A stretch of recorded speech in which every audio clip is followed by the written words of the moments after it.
fundador del Ministerio Evangelístico Internacional Kedushá, Santidad, presenta Jerusalén y la Tierra Prometida, el plan de Dios para Israel y el fin de los tiempos en Historia del Futuro. Porque para Dios, el futuro es historia.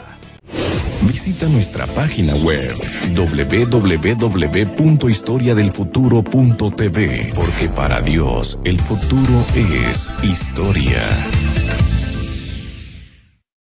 Voy a hablar acerca de las mujeres en el Nuevo Testamento. Esta prédica titula Jesús y las mujeres. Desde la antigüedad,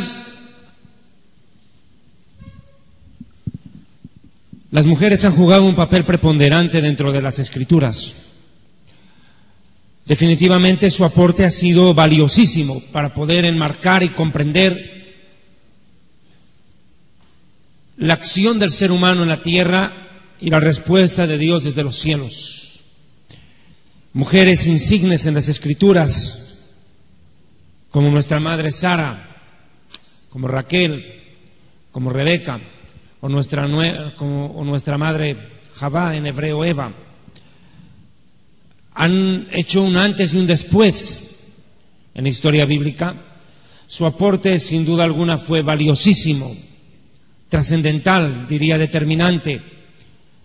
Mujeres como Ruth, como Noemí, como Esther, fueron mujeres que dejaron valiosas enseñanzas con su ejemplo de vida, o como Débora. Pero también hubieron de las otras de las que nadie quisiera tener cerca jamás. Mujeres como la mujer de Job, la mujer de Lot, la mujer de Potifar, Dalila, Jezabel, o la reina Basti. Desastre, realmente. Mujeres que en vez de sumar o multiplicar, restaron y dividieron. Insensatas. Mujeres que definitivamente dejaron una muestra de lo que una mujer nunca debe hacer ni debe ser. Pero si eso se ve en la antigüedad con ellas, también en el Nuevo Testamento participaron de una manera activa en la vida y obra del Mesías y también de los Sheliachim, de los apóstoles. Pero principalmente me voy a enfocar sobre las mujeres que participaron directamente cerca a la persona y directamente vinculadas con el ministerio de Yeshua, de Jesús. Por lo menos 11 mujeres aparecen clarito, de una manera directa, en la obra realizada por el Hijo de Dios en la tierra. Y arranco con la primera. El orden de los factores dicen que no altera el producto. El mensaje va sobre ellas. Esta mujer era una mujer no judía. Venía de una nación gentil. Estaba atravesando uno de los momentos más difíciles de su vida. En el momento en el cual ella, desesperadamente, esta mujer cananea, viene a buscar desesperada la determinante ayuda del Hijo de Dios. Tenía un gravísimo problema en su familia. Una hija suya estaba poseída por un demonio y va a buscar la ayuda y el socorro de un hombre que estaba haciendo furor dentro de la nación de Israel, en medio del pueblo. Un rabino joven de entre 30 a 32 años de edad en aquel momento, que se había convertido prácticamente en el centro de toda la nación de Israel.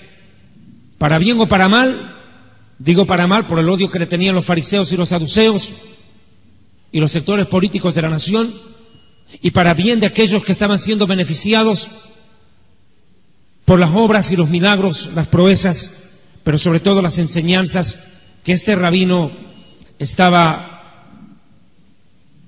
dando en las diferentes ciudades y aldeas de Israel. Era común para nosotros, la nación de Israel, que los rabinos dicten sus cátedras en las academias, en las grandes escuelas rabínicas. En aquel tiempo existían dos, Hillel y Shammai, que eran totalmente contrapuestas. Uno era blanco, otro negro. Nunca se ponían de acuerdo. Eran las dos academias rabínicas que daban sendas cátedras con grandes maestros. Lo repito, Hillel, quien fue, por cierto, maestro de Gamaliel, y Gamaliel, que fue a su vez el maestro de Saulo o Saúl. Y en el otro vértice estaba otra academia rabínica, tal vez la más ortodoxa, la más recalcitrante, la más legalista. Lo cierto es que estas dos academias daban maestrías. Los grandes estudiosos de la Torá tenían que viajar hasta Jerusalén para poder aprender, beber de la sapiencia de estos sabios de la nación de Israel. Pero contrariamente a esa academia rabínica o a los grandes Kohanim, los grandes sacerdotes que estaban dentro del Beit HaMikdash, del templo sagrado en Jerusalén, sale un rabino a la calle y dicta su cátedra al pueblo, rompe el paradigma, rompe el parámetro. Cuando la gente quería ir a aprender tenía que ir a la academia, pero sin embargo, a diferencia de eso, Jesús deja la academia y sale a enseñar en las calles. Sus alumnos no eran los estudiosos de la Torá, de la ley, no eran los grandes sabios. Sus alumnos principalmente eran pecadores, gente del pueblo y del vulgo. Eran enfermos, eran gente sencilla, que de pronto degustaba de las magníficas enseñanzas de Jesús. Curiosamente, Jesús siempre que enseñaba, dice la Biblia que lo hacía sentado, él no lo hacía de pie. Se sentó para dar el sermón del monte, se sentó para dar el sermón del monte de los Olivos, se sentaba alrededor de la multitud alrededor de él y daba sus enseñanzas. Ya lo vamos a ir viendo en esta conferencia, ¿va? Pero de pronto Jesús, en uno de sus días de conferencia, de charla, de predicación, en una calle de Israel, recibe la visita inusual de una mujer desesperada que no tenía un origen judío y que lleva una tremenda enseñanza. Vea, por favor, empecemos con la primera mujer de esta conferencia, de la cual voy a hablar. Mateo capítulo 15, versículo 21 en adelante. Saliendo Jesús de allí, se fue a la región de Tiro y de Sidón, casi la frontera con Libia. He aquí una mujer cananea que había salido de aquella región y clamaba diciendo, mire la declaración que hace, dos cosas. Señor, mira el título, Señor, y el segundo título que le da, Hijo de David, realeza. Reconoce el señorío de Yeshua, algo que los rabinos no querían hacer, algo que los sacerdotes no querían hacer, pero lo hace una gentil, una no judía. Y reconoce que era descendiente de David, o sea que tenía linaje real. Lo está, en pocas palabras, exaltando y le está rindiendo un homenaje con sus palabras. Señor, Hijo de David, inmediatamente, ten misericordia de mí, ten compasión de mí. Mi hija está gravemente atormentada por un demonio. La mujer estaba desesperada, deja sus quehaceres, se entera que ese rabino judío cruzó la frontera y entró cerca de la región donde estaban ellos. La mujer, dejando todo botado, corre al encuentro del rabino, del maestro. Entonces inmediatamente pide socorro, pero mira la reacción de Jesús, sorprende, una reacción fría. Pero Jesús no le respondió palabra. Ella empezó a gritar en medio de la multitud, a exaltarlo, a proclamar su señorío y su realeza, su descendencia, su derecho a reinar sobre la nación de Israel y el mundo entero. Una pagana en su desesperación confiesa el señorío y la autoridad del Hijo de Dios. Pero Jesús ni le respondió. Siguió caminando. Entonces sus discípulos, acercándose, le rogaron diciendo, dos ruegos, el de la sirofenicia y ahora viene el ruego de los discípulos.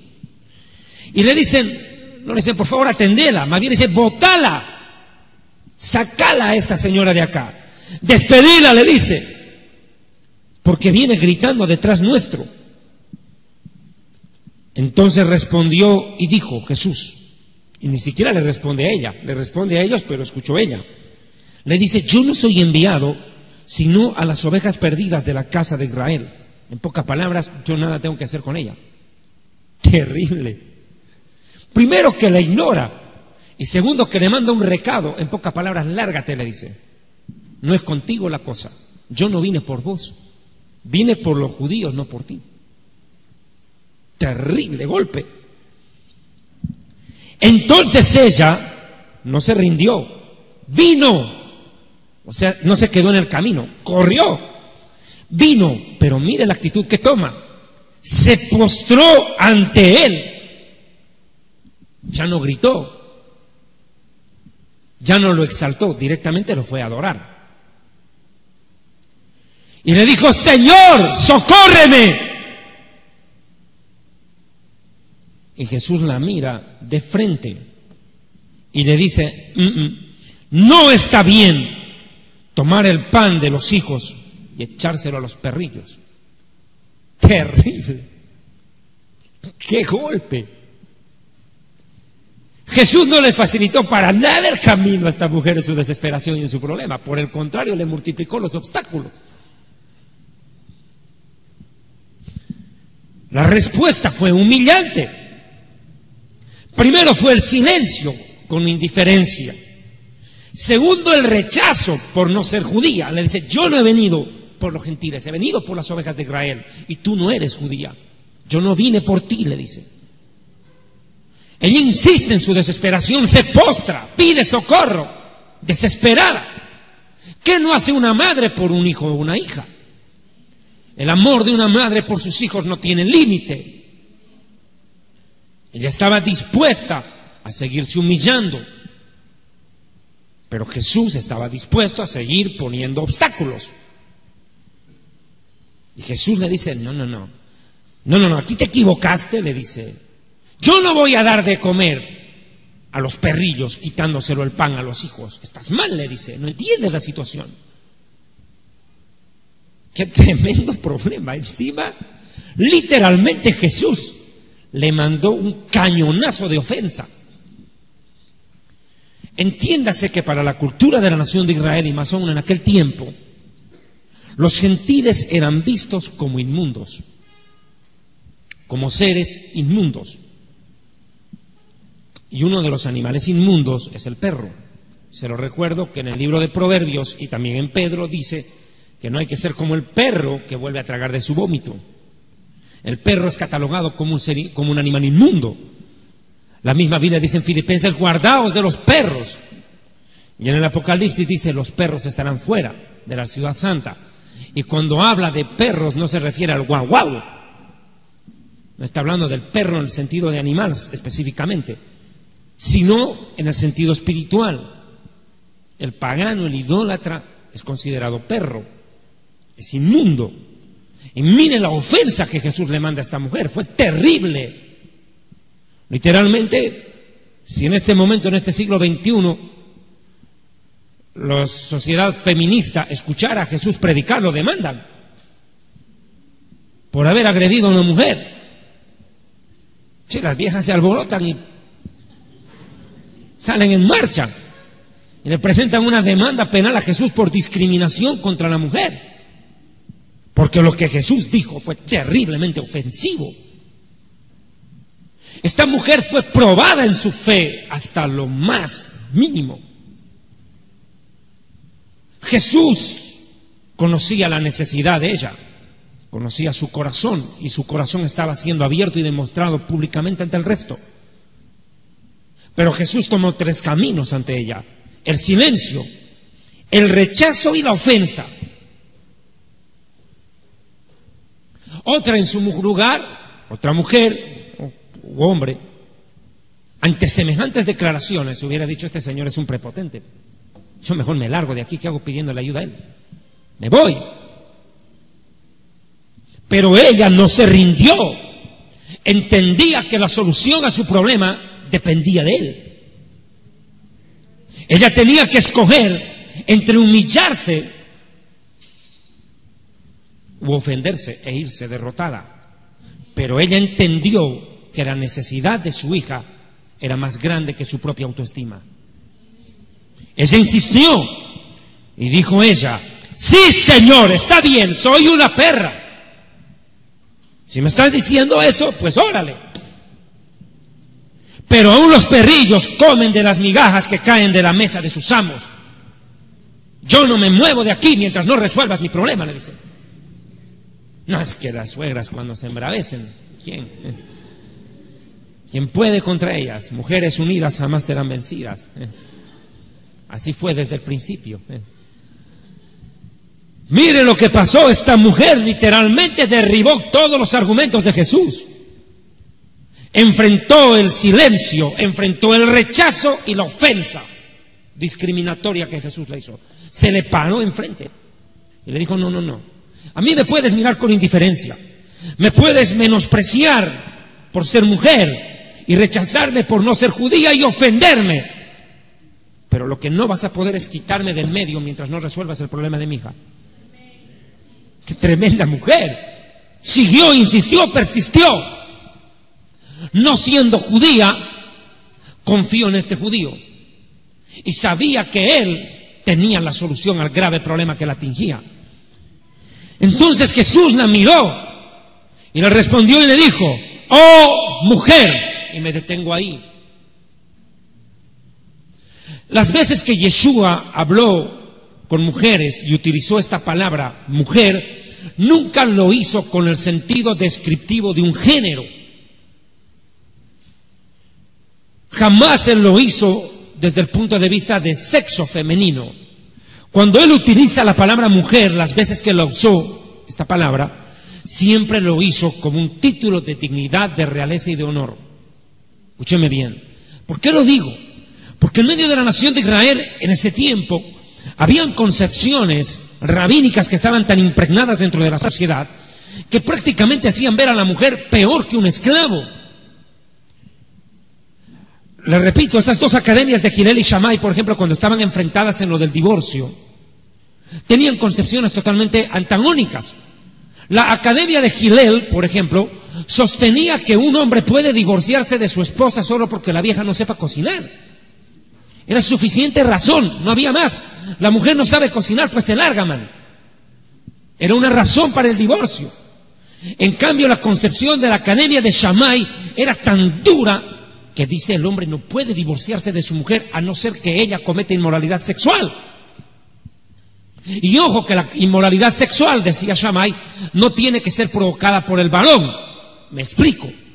Si una mujer se mete con un hombre y comete adulterio, se debe averiguar cuál fue la razón que impulsó a esta mujer a buscar relaciones sexuales con otro hombre que no sea su marido. Y si era porque el hombre no quería cumplir el deber conyugal con ella, el hombre no se le daba el divorcio. Le decía: no, usted la empujó a esa mujer a ser infiel, por ende no se le da el divorcio. Curiosamente, esa fue la línea que tomó Jesús para hablar del divorcio. Él se adhirió a la enseñanza de Shammai, no a la de Hillel, que daba el divorcio por cualquier cosa. Lo repito, la Mishnah judía enseña, cuando se recopila la Mishnah, que es el cuerpo de la enseñanza de la ley oral judía, por el rabino Yehudá Hanasí, cuando habla esto, precisamente toman los dos parámetros. Dice que Hillel enseñaba que el divorcio puede ser aun porque la mujer no sepa cocinar. Así de literal.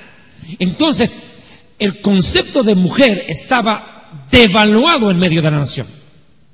Devaluado en extremo. Por completo.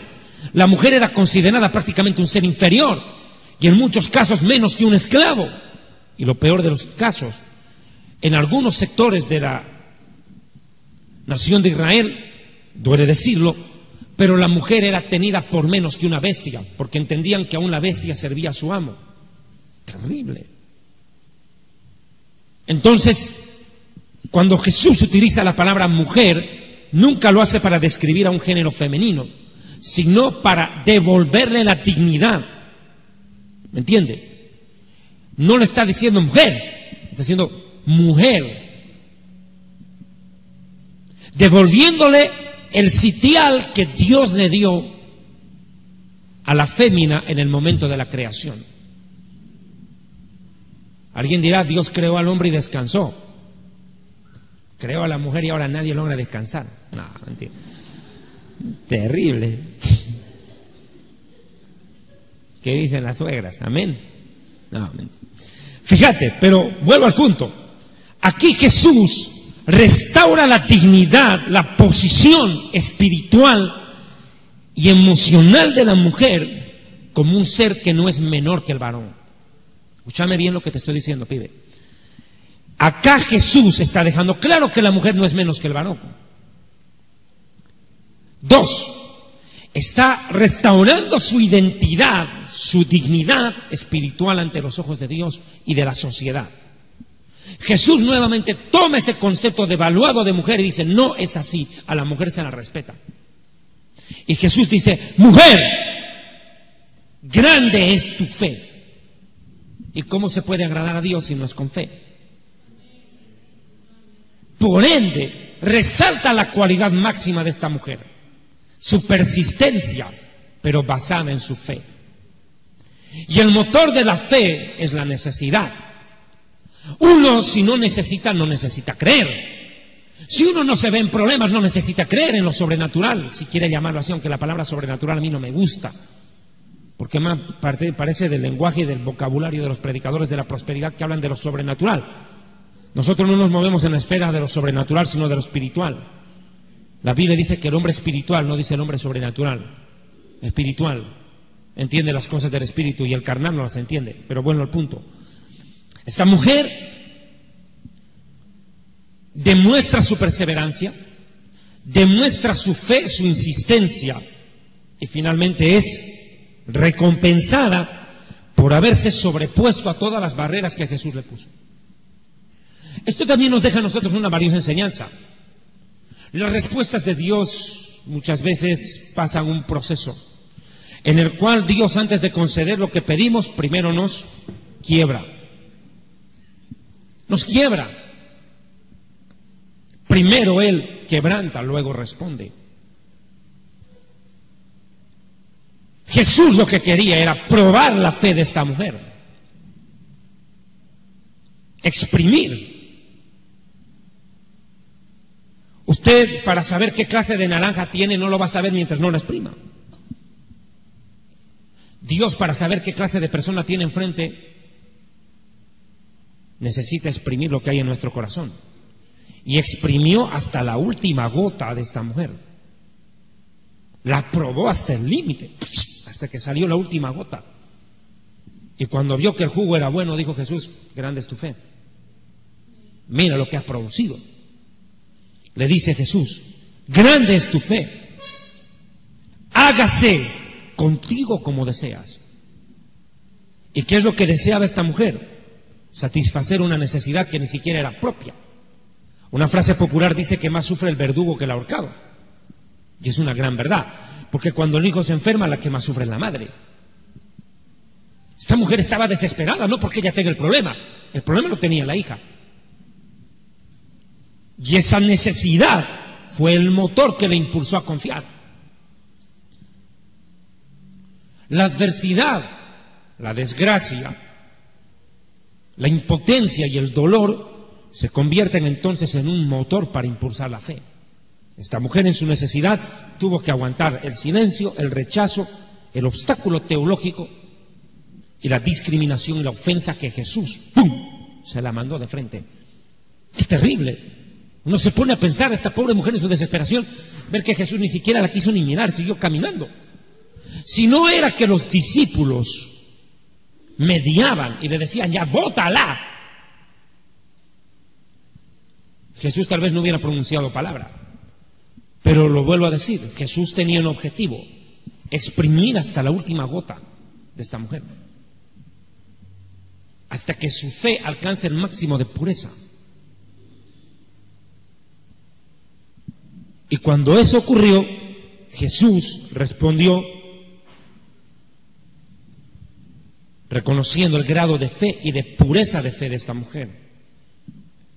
Hágase contigo como deseas. Y su hija fue sanada desde aquella hora. Inmediatamente el milagro se produjo. Ella no llevó a la niña endemoniada. Ella fue en persona a pedir la solución del problema. Pero así como esta mujer fue probada hasta lo sumo, hubieron otras mujeres que también participaron en el ministerio de Jesús. Una de las más contundentes muestras es sin duda esta mujer que aparece en Marcos capítulo 5. Tuvo una tremenda calamidad que le tocó vivir en la vida. Esta señora estaba viviendo un momento terrible. Se encuentra con una enfermedad que la tenía postrada durante una docena de años. Su desesperación era grande, estaba desahuciada, padecía de una enfermedad en la sangre. Y mire lo que ocurrió. Pasando otra vez Jesús en la barca a la otra orilla, se reunió alrededor de él una gran multitud y estaba junto al mar. Vino uno de los principales de la sinagoga llamado Jairo. Aquí vamos a hablar de dos mujeres. Y las dos mujeres tienen un número en común, lo va a ver, el 12. Ahorita lo va a ver. Viene primero Jairo, el padre de una niña, mire lo que le pasó. Vino entonces uno de los principales de la sinagoga llamado Jairo. Y luego que le vio, se postró a sus pies en señal de rendición, de respeto. Y le rogaba mucho, suplicaba diciendo: mi hija está agonizando, ven pronto, pon las manos sobre ella para que sea salva y vivirá. Este hombre en su desesperación corrió y buscó a Jesús. Al ni bien encontrarlo se postró y le empezó a rogar que hiciera algo por su hija moribunda.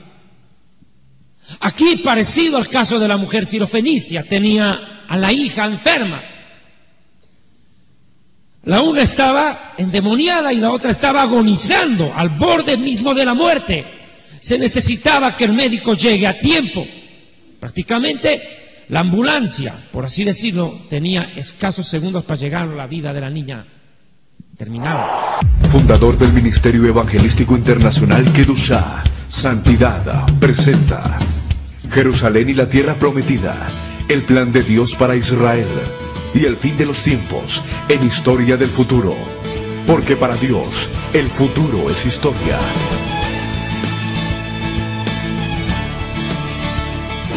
Visita nuestra página web www.historiadelfuturo.tv, porque para Dios el futuro es historia. La desesperación y la impotencia de este hombre era grande. Jairo no era cualquier personaje. Dice la Escritura que era un principal dentro de la sinagoga. Por ende, este era un conocedor de la Biblia. Era un hombre sabio, preparado. No sabemos el grado que tenía dentro de la sinagoga. En una sinagoga judía tenemos a varios personajes claves. Para nosotros la máxima autoridad es el rabino o el maestro. Inmediatamente viene la autoridad del Hazán, que es el cantor, el que hace los cánticos y los rezos, y la multitud sigue la voz cantante. Después tenemos al Moel, que es el que practica la circuncisión al 8º día de los varones, el que hace la circuncisión, el rito más importante para un judío, porque mediante ella entramos al pacto con Abraham y a la nación de Israel. Y después de él viene el Shohet, que es el que tiene que ser el faenero de la carne, para que la comunidad se coma. Nosotros no comemos carne sacrificada en cualquier matadero, tiene que ser sacrificada por un Shohet, alguien calificado por la sinagoga. O podría ser un sofer, un escriba, el que copiaba a mano la Biblia, en rollos, en papiros. Cualquiera que haya sido el grado de este hombre, este no era ningún tonto, era un hombre preparado y que vivía rodeado de los más grandes rabinos de la nación. Y él sabía perfectamente la posición de sus compadres, de sus amigos, que detestaban a Jesús. Jairo estaba relacionado con el rabinato de la nación y el rabinato estaba totalmente en contra de Yeshua. Y él tiene que, en pocas palabras, comillas, traicionar la confianza de sus amigos e irle a pedir ayuda a aquel que tenía el poder de ayudar a su hija, pero sin embargo que estaba en contra de ellos. Estaba entre la espada y la pared, o la amistad de los rabinos o la salvación de su hija. Y este hombre tuvo que decidir entre agradar a los hombres o salvar a su hija. Y tuvo que elegir por el camino más difícil, perder la amistad de todos los rabinos que lo conocían. Y dejando, y eso siendo tan conocido, porque para haber sido parte de la sinagoga era un hombre conocido, era un hombre público, con mucho prestigio, no le importó dejar todo en la sinagoga y venir y postrarse, porque la actitud de postrarse lo dice todo. Este hombre se postró, dejó de lado toda su sapiencia, todo su prestigio, su fama, dejó de lado y se postró y suplicó el milagro. Y le dijo textualmente: mi hija está agonizando, haz algo. Entonces Jesús fue con él en el versículo 24. Y le seguía una gran multitud y lo apretaban. Jesús estaba avanzando en medio de la multitud, había una gran necesidad, pero no obstante no podía movilizarse rápido. La multitud lo tenía cercado y rodeado, todos con sus problemas. Imagínese lo que es tener que atender a tanta gente al mismo tiempo. Todos, no sé si con el deseo, esa vez si Jesús hubiera estado viviendo esta situación ahorita, todos a quererse sacar una foto con él, aprovechar que está ahí, a pedirle un autógrafo, yo qué sé, o saludarlo, o darle gracias, o pedirle un favor, un milagro. O sea, todos rodeándole pidiendo algo, y Jesús como que no podía avanzar, y la niña estaba agonizando. Yo me imagino la impaciencia de Jairo, estaba diciendo: ¿dónde está un palo y saco a esta gente a garrotes? Pero que él llegue de una vez a mi casa, mi hija se está muriendo. Pero para colmo, para probar la paciencia de Jairo hasta el límite, mejor dicho, se cruzó una señora ahí. ¿Quién puede con ellas? Pero una mujer que desde hacía 12 años padecía de flujo de sangre y había sufrido mucho de muchos médicos, los matasanos ahí, gastando todo lo que tenía, nada le había aprovechado, antes le iba peor. Qué tremendo problema. Esta pobre mujer estaba padeciendo una enfermedad terrible. Estaba perdiendo sangre permanentemente. Y en aquel tiempo no había laboratorios donde hacían transfusiones. Y la sangre de esta mujer se derramaba, y eran litros de litros de litros por 12 años. Día y noche botaba sangre, no coagulaba. Usted sabe que la sangre apesta, ¿no? Y peor en el calor. Ella vivía en un lugar caluroso. Esta pobre mujer era tenida peor que un leproso. Nadie quería acercarse a ella. Esta pobre mujer estaba sufriendo las consecuencias de una enfermedad que encima la convertía en un ser inmundo, al cual nadie podía abrazar por no contaminarse. Esta mujer estaba desesperada, había recurrido a muchos médicos, quién sabe, era una mujer rica, tenía mucho dinero, pero se había quedado en la miseria. La enfermedad puede acabar con todos los bienes de una persona de la noche a la mañana. Uno por sanarse gasta todo lo que tiene, y esta mujer no había escatimado esfuerzo alguno en tratar de salvar su vida. Quién sabe, esta mujer tenía a sus padres, tenía a sus hermanos, quién sabe, tenía un esposo e hijos e hijas. Y la pobre mujer no podía disfrutar ni del amor de su familia, vivía relegada y aislada fuera de la ciudad, porque ese era el lugar para las personas que padecían este tipo de enfermedades. No podían convivir con la familia en la misma casa, necesitaban vivir prácticamente aisladas, prácticamente como en un hospital hoy. Esta pobre mujer no podía ni abrazar a sus padres o hijos. Nadie la podía tocar. Gastó todo por sanarse y tuvo que aguantar esta enfermedad durante 12 largos años. Perdía sangre y perdía dinero y no se podía curar. ¿Cuánta gente hoy en día está en la misma situación? Desesperados por una enfermedad, desahuciados por la misma ciencia. Van de médico en médico, buscan a los mejores especialistas, se hacen los mejores análisis, no les importa gastar todo cuanto esté a su alcance o no alcance, con tal de encontrar un remedio para su enfermedad. Dice que esta mujer, encima de no mejorar, empeoraba.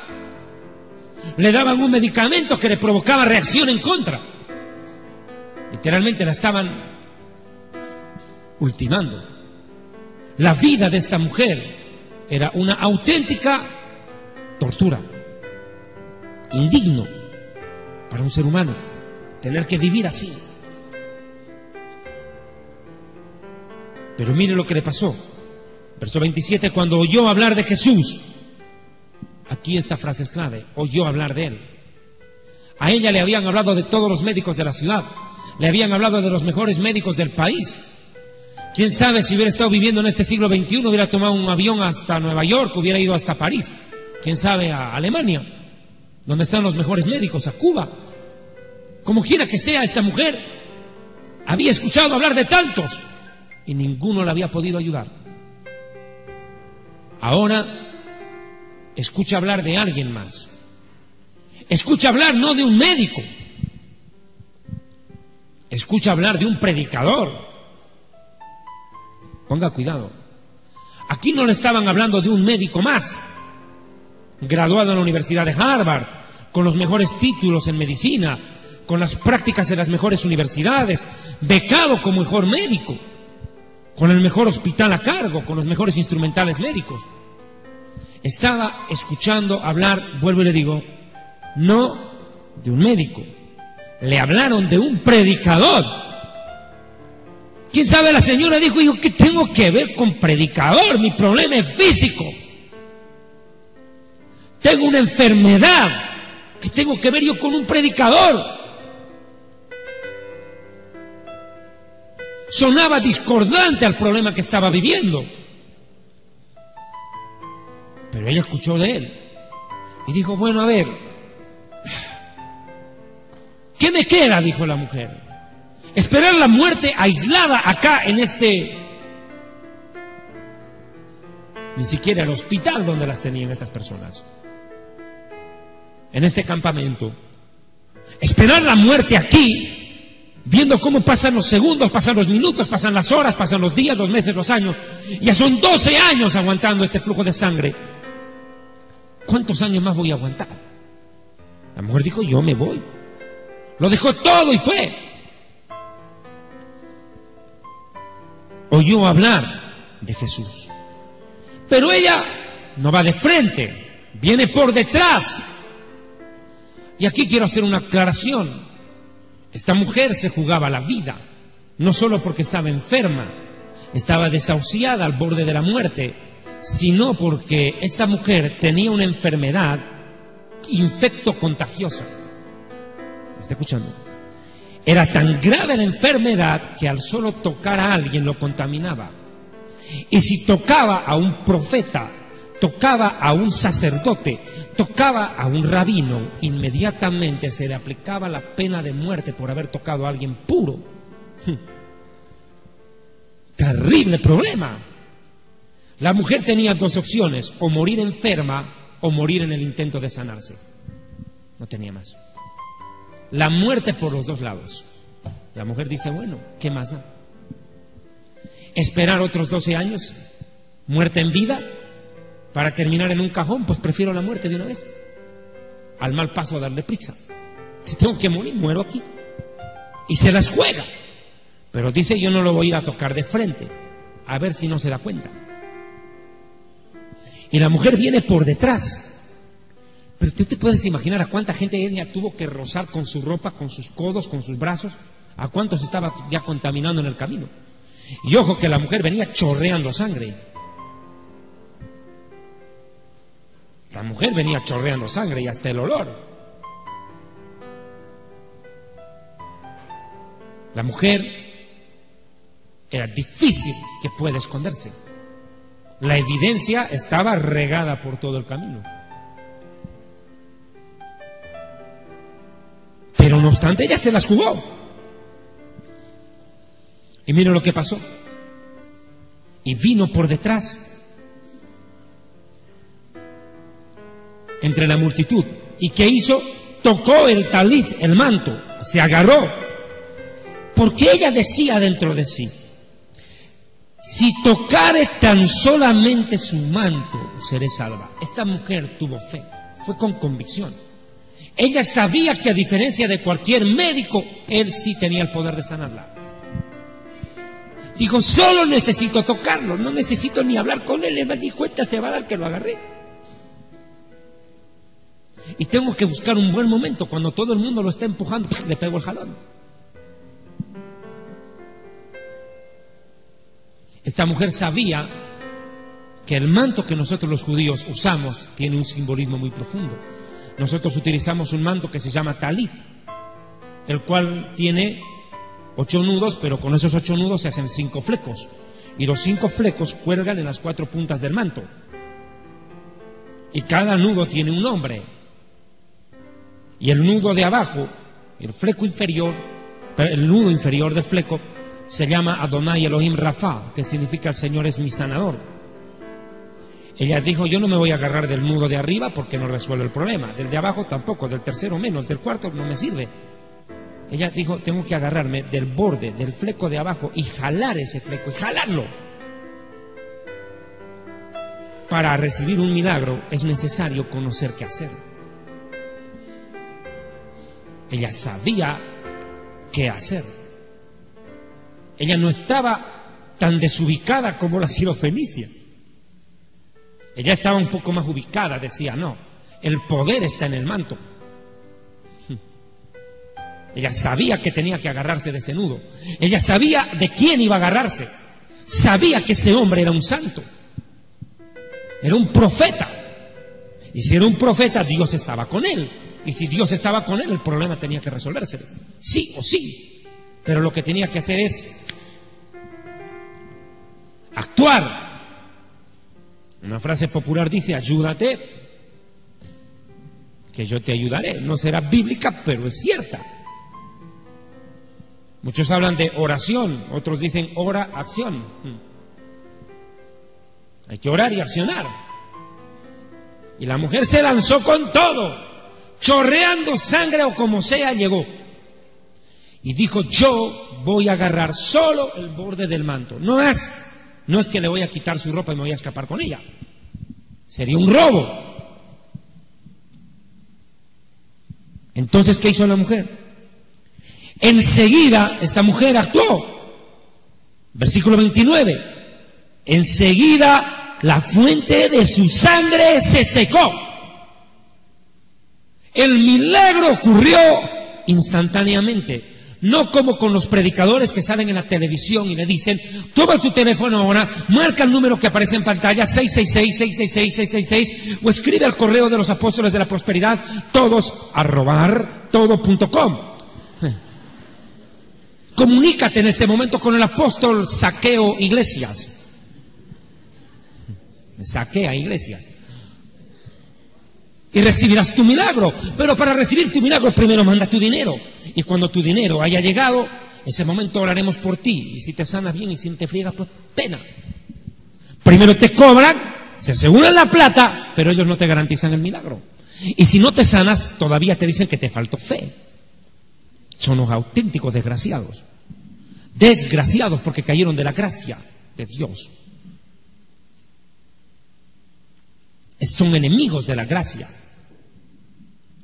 Son siervos del diablo. Te hacen un cobro adelantado por un milagro no garantizado. Y ellos no dicen: se aceptan devolución. No, mi amigo, ellos no van a devolver un mango. Cuernos que van a devolver. Ellos primero cobran. Son prostitutas prepago. Primero cobran, luego trabajan. Ellos dicen, si tú mandas tu dinero, tus semillas, tu pacto, vamos a orar por ti. Y hay que ser honesto. ¿Cómo yo voy a querer que ore por mí un tipo que está más perdido que el mero diablo? Desde el momento en que el predicador cobra para orar, es un ladrón. Ya está descalificado, su oración no tiene poder. Porque abominación es a los oídos de Dios la oración del impío. E impío no es el inconverso, es el traficante de la fe. Impíos no son los inconversos, impíos son los que prostituyen el ministerio. Por ende, la oración de un predicador corrompido no llega ni al techo, menos a los oídos de Dios. Y si llega a escuchar a Dios, Dios la abomina. Dios no acepta esos tranzas. Jesús es el camino, pero estos predicadores son el peaje. Quieren cobrar por transitar lo que libremente está. Y aquí viene el problema. Esta mujer fue y se sanó. ¿Cuánta gente le dicen, vas a recibir tu milagro? De aquí a 10 días te vas a sanar por pacta. De aquí a 10 días vas a recibir el milagro. Claro, en 10 días ya el predicador tomó un avión y se fue. ¿A quién le vas a reclamar? ¿Que hijo el diablo ese? Te cobró, se llevó la plata y encima te dejó sin pisto, man. Levanten las manos. Este es un asalto, somos Enlace TVN. Cierren las Biblias.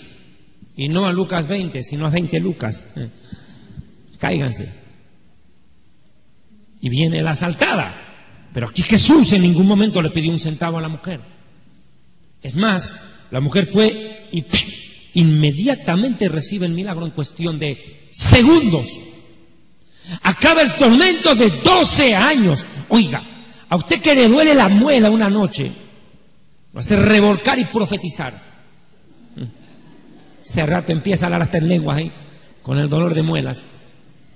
Empieza a ver hasta el diablo en minifalda y a ver visiones.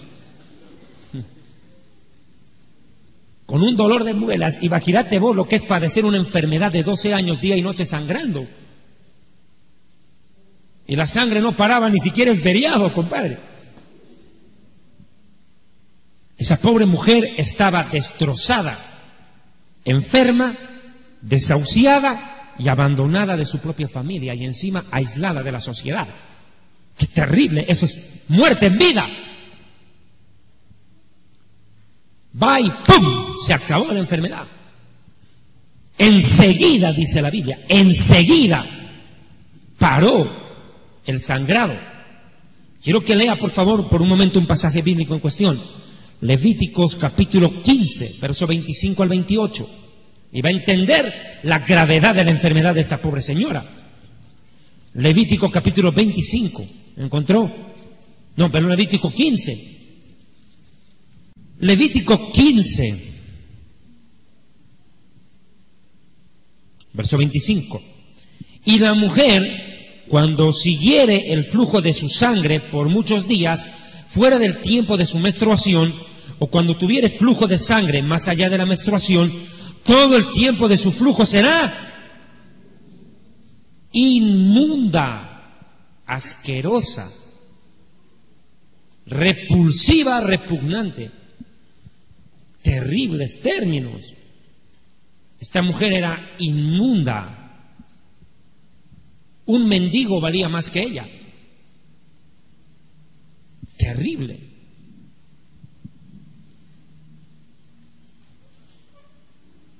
Como en los días de su costumbre.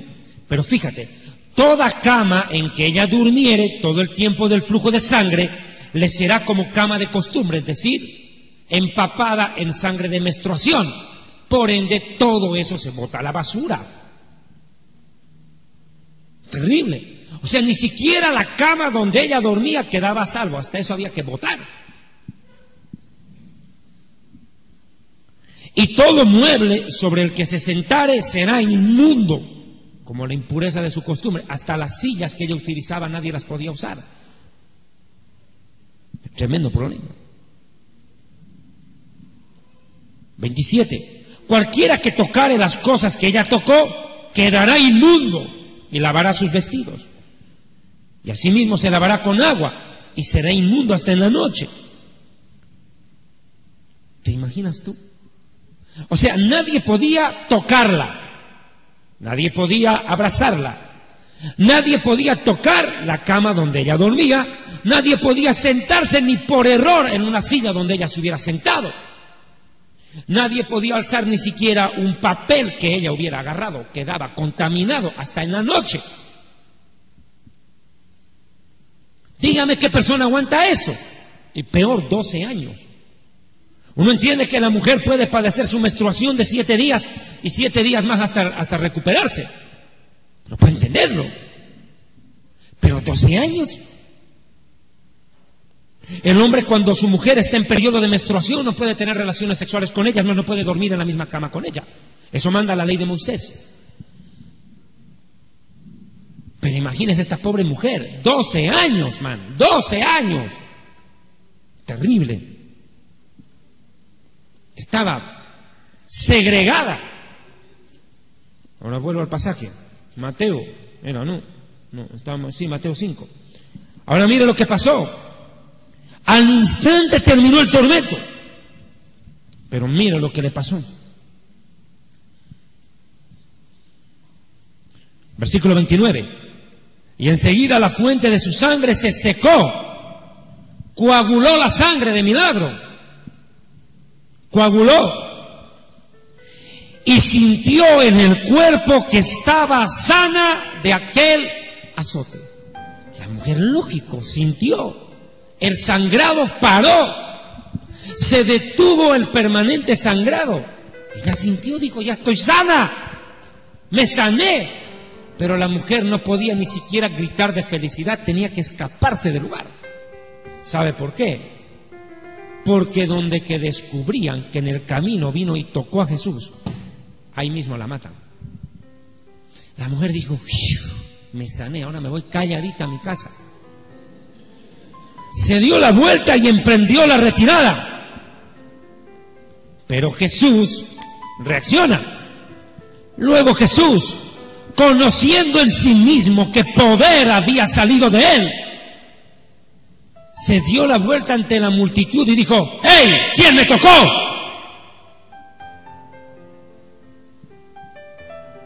Todo el mundo quedó quieto. La mujer dijo, ahora morí. Es como esos partidos de fútbol, cuando metes un gol y en lo que reaccionas, ¡pum!, te empatan. No te dan tiempo ni a festejar. La mujer estaba feliz de la vida, se estaba yendo a su casa sana, lo había logrado. Escapó de la muerte. Le esperaba la dicha en su hogar. Iba a volver donde sus padres, iba a volver ante su esposo, ante sus hijos, a decirle, me sané. Pero cuando estaba emprendiendo el viaje feliz pero callada, Jesús dice, alguien me tocó. Dijo, ahora, por haber tocado a un hombre que no me pertenece y haberlo contaminado con esta enfermedad infectocontagiosa, pues me libré de la enfermedad, pero de la pena de muerte no me libro. Literalmente le esperaba la lapidación, es decir, morir apedreada, como a la adúltera. Ese era el tipo de pena de muerte por contaminar a un profeta. Le esperaba la muerte, apedreada por toda la multitud.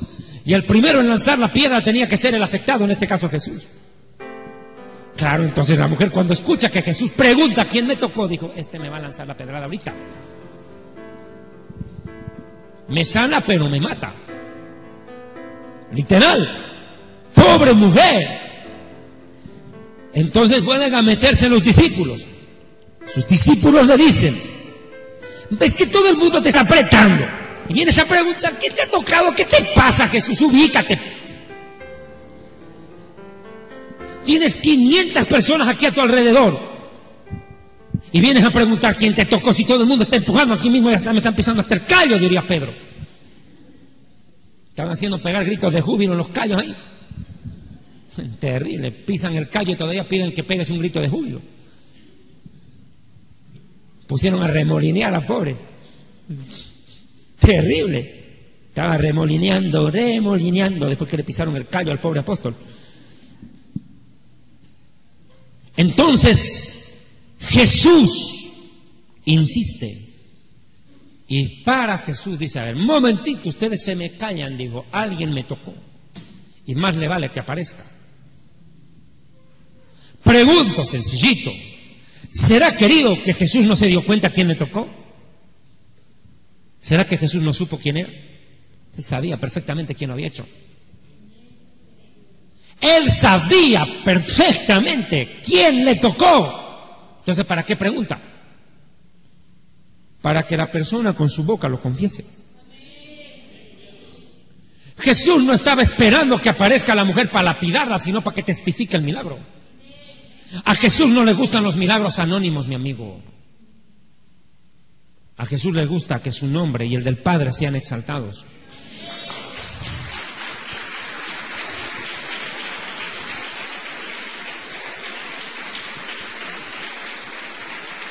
Y no es que hayan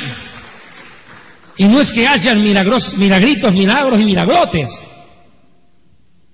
progresivamente, porque toda demostración del poder de Dios es un milagro y merece ser reconocido y honrado. Pero lo que esta mujer había recibido no era cualquier cosa, y Jesús no estaba dispuesto a dejar en el anonimato la fe de esta mujer. Jesús no estaba esperando que la mujer se presentara para matarla, sino para recompensarla por su fe, porque lo que había logrado era producto de su fe. Y en medio de una sociedad de incrédulos, haber recibido tremendo milagro no podía pasar desapercibido. Jesús quería rendirle un homenaje público a la mujer que había hecho eso, pero la mujer pensó, este me va a matar, aquí me espera la muerte. ¿Quién sabe? Esta pobre señora no solamente fue ante médicos. Vuelvo al tema, mire lo que pasó. Oiga, mire, aquí lo que ocurrió fue tremendo. Esta señora, quién sabe, hasta fue a iglesias falsas. En aquel tiempo, quién sabe, fue y buscó a los rabinos. Quién sabe, esta mujer, si estuviera viva hoy, encenderia el televisor e veria um predicador que diga: amiga, você que está atravessando um grave problema, para de sofrer. Você que tem um problema do sangue, tem sangrado do seu corpo, para de sofrer. Você que está desahuciada, você que tem uma vida destruída, chama o telefone que aparece na televisão, envie o seu dinheiro, traga a platita e compre a agüita, porque sem platita não é agüita, não é nadita. Y hasta el padre de sufrir le choreó la plata, le robó la plata. ¿Quién sabe fue donde el apóstol Peñalba, donde el apóstol Misael Argueñal? ¿Quién sabe fue donde el Maldonado, donde el demoníaco que te roba el money y el cash y te deja en la luna? Cualquiera de esos demonios, chupacabras, porque esos predicadores son unos auténticos chupacabras. Y aún esos predicadores le robaron. 12 años, mi amigo. Pero esta mujer había recibido su milagro. Entonces la mujer, mire lo que pasó, verso 33. Entonces la mujer, ¿qué cosa? Temiendo y temblando. La pregunta es, ¿por qué temía y por qué temblaba? Porque sabía que le esperaba la muerte. Jesús solo tenía que decir esto, nada más. Esta mujer con flujo de sangre, miren todo lo que vino regando en el camino, está inmunda, violentó Levítico 15, me vino a tocar a mí, me contaminó. Por tanto, ordeno que se la lapide. Esta mujer sabía que Jesús, con solo levantar la voz y pedir que la maten, ese rato moría. No tenía que esperar. Una señora esta, temiendo y temblando, sabiendo lo que en ella había sido hecho, vino y se postró delante de él. Recién se postra después de recibir el milagro, pero casi forzada por la situación, no tenía escapatoria.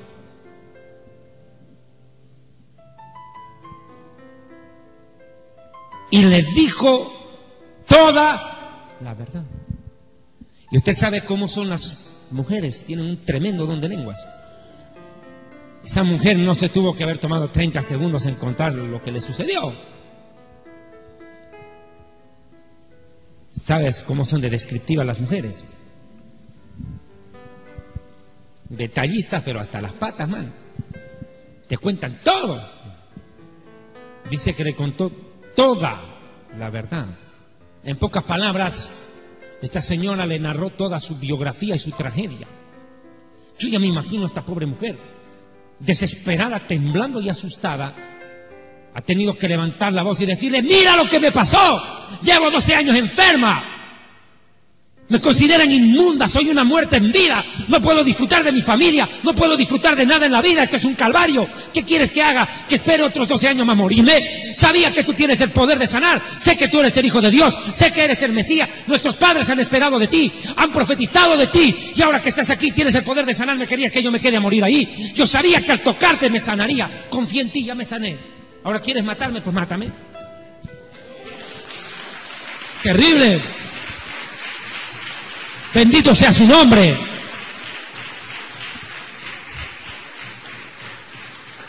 Y Jesús le dijo: cálmate, tranquila, para de sufrir. Si no te vas a morir, si no te has muerto de eso, no te vas a morir de esto. Y le dijo: hija, tu fe te ha salvado. Lo que hiciste, le dice Jesús, fue grande. Ahora me pongo en tu lugar, dice Jesús. Entiendo lo que te pasaba. Cualquiera lo hubiera hecho en su desesperación. Qué gran fe que tienes, mujer. Te felicito, le dice. Y la otra dice que no me vas a apatrear, no me vas a matar. Dice: no, no te voy a matar. Más bien, ¡hey! Aprendan de ella. Terrible cuando alaba a Dios. Tremendo milagro. Porque delante de ti solo soy alguien que necesita un toque del Maestro para ser liberado. Porque delante de ti solo soy alguien que necesita una mirada de mi Salvador.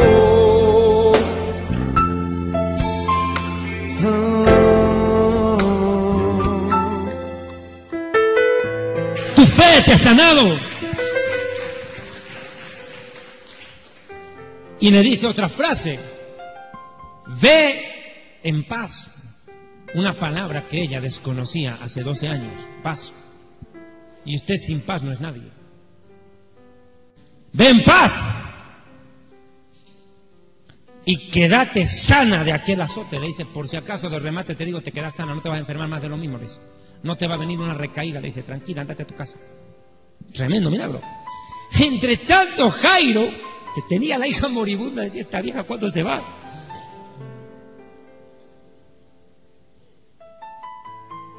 Y hasta que, andate, le decía. Ya me imagino, Jairo andaba que se mordía las uñas, se jalaba de los pelos. Le decía a los discípulos: oye, apurad, dile que se vaya esta señora, sácala, mi hija se está muriendo. Jairo ya estaba desesperado, miraba el reloj, esperando que esta señora ya vuele. Y cuando finalmente la mujer con flujo de sangre se sanó, vino lo terrible. Verso 35.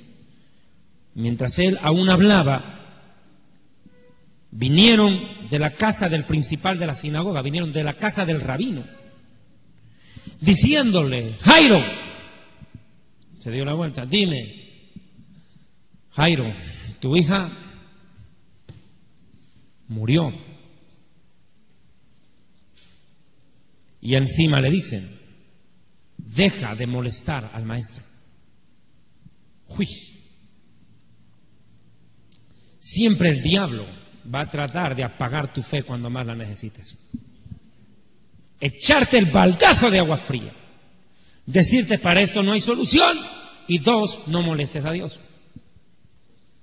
O sea, más claro,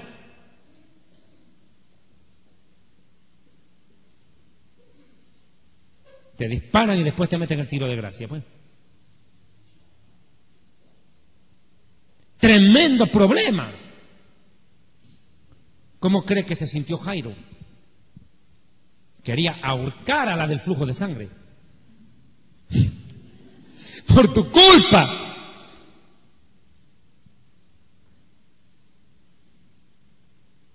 Pero en ese momento sintió que un cuchillo le entró al corazón.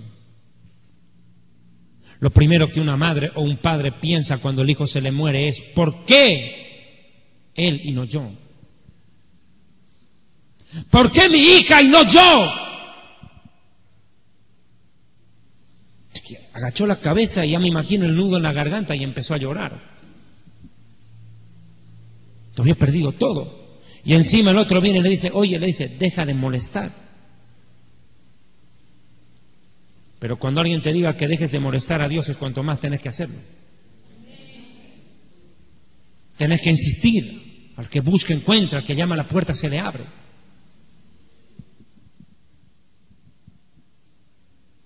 Jairo quedó golpeado, devastado. Tu hija ha muerto. Ya no hay esperanza, le dice. ¿Para qué molestas más al maestro?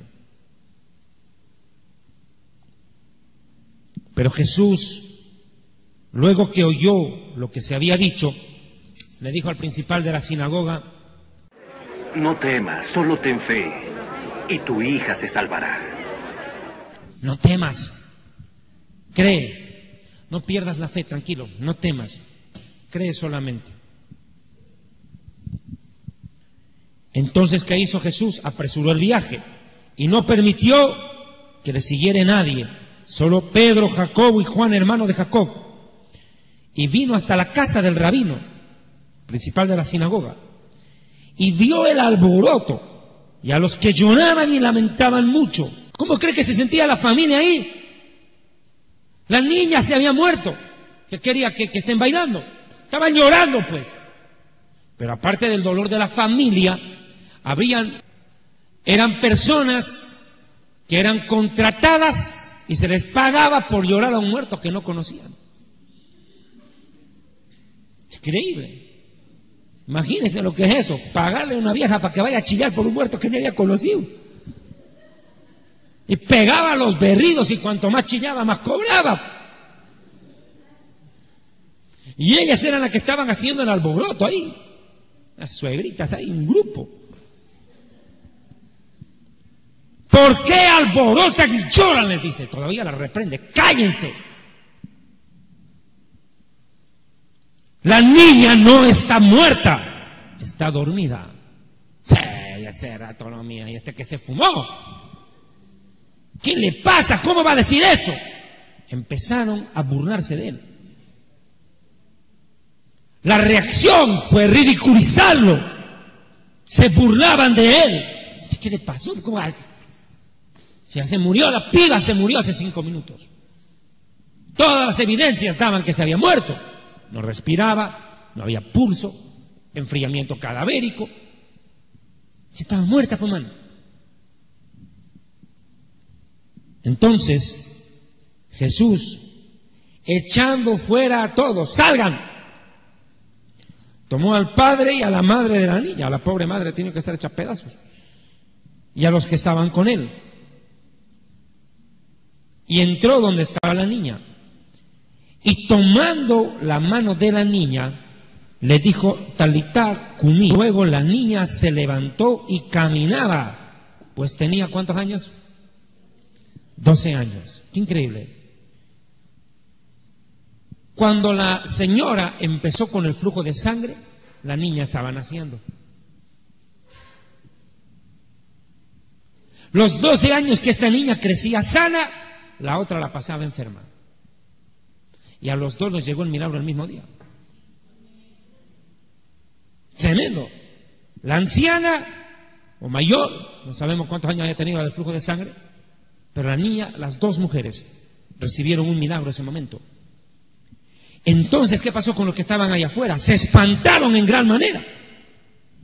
O sea, imagínate, la niña estaba muerta. Y sale correteando. Usted sabe cómo son los niños, man. Salen de la cama y a corretear.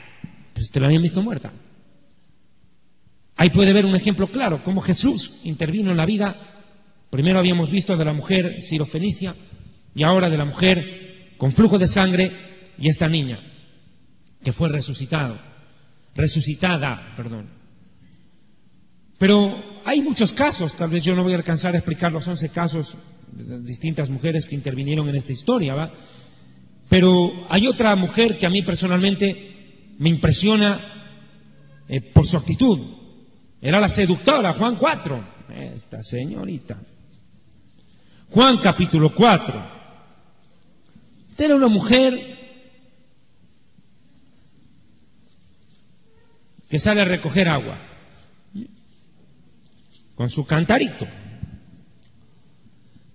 Era una mujer que se la podría considerar racialmente impura. Venía del pueblo que hasta ahora existe en el monte Gerizim, que se llaman los Shomromim, los samaritanos. Hay que dejar claro que los samaritanos no es que hayan sido árabes, palestinos, chinos, búlgaros, rusos, no. Los samaritanos eran la mezcla de judío con gentil. Era una mezcla racial que había ido en contra de los mandatos bíblicos. Por ende, los samaritanos, al haberse mezclado con gentil, se les consideraba un pueblo inferior. Y había un resentimiento, una bronca tan grande desde la época de Nehemías y de Esdras. Porque cuando se reconstruye el templo de Jerusalén, a los samaritanos no se les dejó participar en la reconstrucción del templo. Es más, Esdras ordena que los hombres expulsen a las mujeres y a los hijos. Y los que no lo hicieron siguieron viviendo al margen. Como no los dejaron participar de la construcción del templo, creció un resentimiento. Entonces, en vez de construir el templo en Jerusalén, ellos mandaron a construir su templo ahí en el monte Gerizim. Y hasta el día de hoy sacrifican animales ahí. Hasta el día de hoy están ahí. Dijeron, bueno, ya que no nos dejan tener nuestro templo en Jerusalén, no nos dejan reconstruir el templo de Dios, pues hacemos nuestro propio templo aquí, se acabó. Listo, no hay lío. No necesitamos subir a Jerusalén a adorar a Dios, hacemos nuestro propio templo y nos quedamos acá. No hay problema. Y no nos metemos con los judíos que se creen tan puros, nos quedamos acá. Eso es lo que hicieron. Entonces Jesús, es que hay que entender que Jesús viene en un momento en que la nación de Israel está enfrentada. Tenías a fariseos y a saduceos enfrentados. Gilel contra Shammai enfrentados.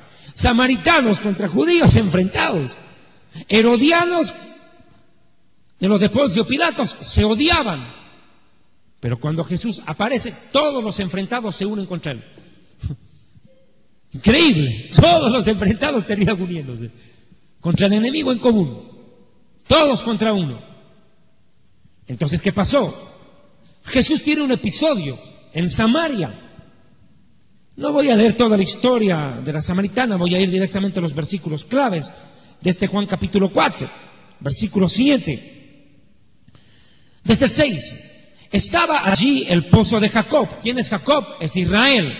¿No es cierto? El padre de las 12 tribus. Entonces Jesús, cansado de caminar, se sentó junto al pozo. A él le encantaba sentarse. Era como la hora sexta. Vino una mujer de Samaria a sacar agua y Jesús le dice, dame de beber. Ni siquiera, por favor, dame de beber. Usted le queda mirando, ¿cómo? Por favor, por lo menos diga buen día. Jesús, dame de beber. Le dio una orden y se acabó. Dame de beber, servíme, le dice. Nada más. Entonces, pues sus discípulos se habían ido a comprar comida. La mujer, mientras los otros iban a la McDonald's, mira lo que pasó acá. La mujer samaritana le dijo, ¿cómo vos, siendo judío, me pides a mí que te dé de beber? Que soy mujer y encima samaritana. Tengo dos problemas, le dice. Soy mujer y encima samaritana. ¿Cómo así me vienes a pedir que te dé agua?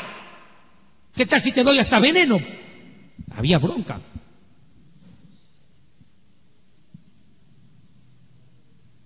Porque judíos y samaritanos no se hablaban entre sí. Respondiendo Jesús le dijo, mira, le dice, si conocieras el regalo de Dios y quién es el que te está pidiendo que tú le dieras de beber, tú me pedirías que te diera de beber a ti, le dice, agua viva. Le dice, ¿sabes qué? Tú no tienes idea ni con quién estás hablando, le estás desubicada. Si tú supieras quién es que está enfrente tuyo pidiéndote agua, le dice, tú me pedirías a mí que te diera agua, le dice. La mujer le dice, y este hombre qué raro, ¿de qué está hablando? Yo no entiendo de qué habla. Y la mujer dijo, a ver, ¿de qué estará hablando este señor? Le digo, a ver, le dijo, señor, no tienes con qué sacar el agua, no tienes una cubeta, no tienes un cántaro, y encima el pozo es profundo, no creo que te metas a sacar agua para darme a mí. ¿De dónde pues entonces tienes agua viva? Porque que yo sepa, y no tiene ni un vasito. Entonces la mujer piensa y dice, no, este no me está hablando en el sentido físico, para mí que me está hablando algo espiritual, como que la calcula, tan tonta, pero ni tanto. Como dijo la India María, tonta, pero ni tanto. La mujer pícara, vivísima, reacciona y dice, no, este me está hablando de algo espiritual. Le dice, ¿acaso eres tú mayor que nuestro padre Jacob? Ah, ahí se dio cuenta que era algo espiritual. Jacob es Israel, por ende los samaritanos tienen sangre judía, hijos de Israel. ¿Eres tú mayor que nuestro padre Jacob, que nos regaló este pozo, del cual bebieron él, sus 12 hijos, o sea, los 12 padres de las 12 tribus, y aún el ganado que ellos pasteaban? Respondiendo Jesús le dijo, a ver, mujer, le dice, cualquiera que diera de beber de esta agua volverá a tener sed. Por ende soy mayor que Jacob. Soy mayor que Jacob, le está diciendo. Le está reconociendo que eres más importante que Jacob. Porque el agua que dejó Jacob vuelve a dar sed. Mas el que bebiere del agua que yo le daré no tendrá sed jamás. Sino que el agua que yo le daré en él será una fuente de agua que salte para vida eterna. Le está diciendo, a ver, mujer, le dice, yo soy más importante que Jacob. Jacob les dejó el pozo para que ustedes saquen agua desde adentro. En cambio, yo soy más que Jacob porque yo les daría un agua que no la van a tener que meterse para sacarla, sino que de ustedes, ¡bum!, va a brincar. Casi una pileta. La mujer dice, ¡wow! No, dice, aquí esto está interesante, dice la mujer. Está interesante la charla. Y dice, para vida eterna. Jesús entendió que ella comprendió que hablaba de un lenguaje espiritual. Pero la mujer dice, no, aquí este me la está charlando. Usted me está metiendo cuento. La mujer le dijo, Señor, echa un favorcito. Dame de esa agua para que yo no tenga sed, ni tenga que venir aquí a sacarla, y le guiña el ojo. Y Jesús le dice, anda viva, llama a tu marido. Mira lo que le dice, anda y llama a tu marido, le dice. ¿Qué tiene que ver el marido aquí? Vea usted. Anda, llama a tu marido y regresas, le dice. Y la vieja viva le dice, no tengo marido, no hay lío, man. Terrible. A Jesús lo tentó el diablo, lo tentaron los fariseos y los saduceos, y ahora lo tienta la samaritana. Lo estaba seduciendo. Llama a tu marido, le dice. No hay problema, le dice, no hay marido. Entre los dos nos arreglamos, le dice. Terrible. Y Jesús le dice, bien has dicho, le dice, bien has dicho, porque 5 maridos has tenido. Y el que ahora no tienes, y el que ahora tienes, no es tu marido, es tu conviviente, estás viviendo en fornicación, le dice. 5 maridos has tenido, nadie te aguanta, loca. Terrible. Nadie la aguantaba a la señora esta. Los 5 maridos la botaron. Disculpe, tal vez lo peyorativo, pero esta señora andaba de mano en mano, parecía moneda.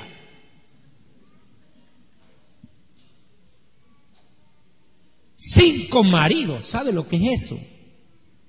Ahora, no creas tú que la votaban por fea. Esta señora, no creas tú que andaba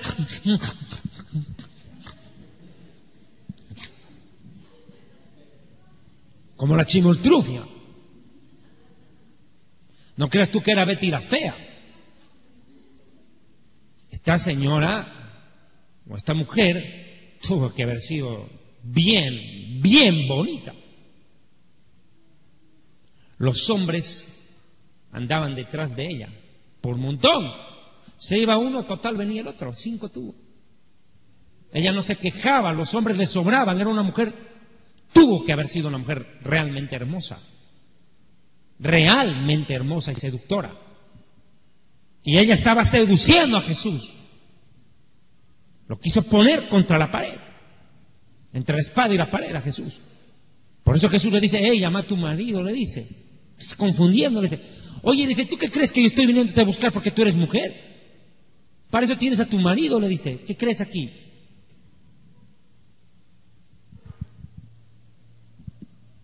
Bien has dicho, 5 maridos has tenido y al que ahora tienes no es tu marido. Esto has dicho con verdad, le dice, bien has dicho. Ese rato la mujer dice, oye, qué lío me metí. Me parece que tú eres profeta, le dice. Ese momento la mujer como que reacciona y vuelve a hablarle de las cosas espirituales. Y le dice, nuestros padres adoraron en este monte, que es el monte Gerizim. Y ustedes dicen que en Jerusalén es que es donde hay que ir a adorar. Y Jesús le dice a la mujer, mira mujer, le dice, a ver, vamos a hablar las cosas claras, le dice. Mujer, créeme, le dice, que la hora viene cuando ni en el monte Gerizim ni en Jerusalén se adorará al Padre. Ustedes los samaritanos, que son una mezcla de judío con gentil, adoran lo que no saben. Son unos desubicados espirituales, le dice. Desubicados espirituales. No saben ni lo que adoran. En cambio nosotros adoramos lo que sabemos. Porque la salvación no viene de ustedes, samaritanos, viene de nosotros los judíos, le dice. Te lo dejo claro, le dice. Mas la hora viene y la hora es cuando los verdaderos adoradores adorarán al Padre en espíritu y en verdad. O sea, no en un lugar físico, sino en el espíritu. Porque también el Padre, tales adoradores, busca que le adoren. Dios es espíritu. Y los que le adoran en espíritu y en verdad es necesario que le adoren, dice. Entonces la mujer, mire lo que pregunta la mujer, 25. Entonces le dijo la mujer, sé, le dice, no me vengas a decir que yo soy una completa desubicada, le dice, a ver un momentito Jesús, ¿con quién crees que estás hablando? Tan ignorante no soy. Está bien, le dice, tú eres judío, sabes lo que adoras, pero a mí tampoco me vas a venir a menospreciar, le dice. Mira, la chala se puso brava. La mujer se le puso berraca y brava. Le dice, mira Jesús, le dice, yo sé, le dice, que ha de venir el Mesías. Tan tonta no soy, sé en lo que creo, le dice. Yo sé que va a venir el Mesías. Y que Él, cuando Él venga, nos explicará todas las cosas a nosotros. Y Jesús le dice, yo soy. ¿Cuánto? Es terrible declaración. ¡Qué diálogo más fuerte!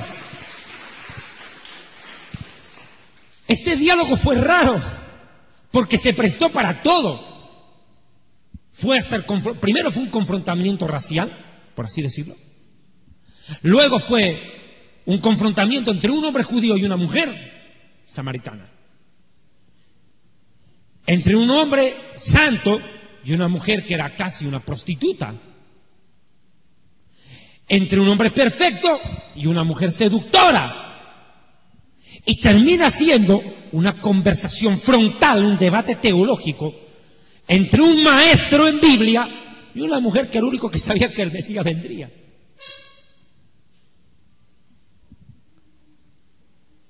Dice, yo sé que va a venir el Mesías. Y Él nos va a enseñar todo lo que no sabemos. Y Jesús le dice, yo soy el Mesías, el que está hablando con vos. La mujer queda quieta, den un aplauso al Señor.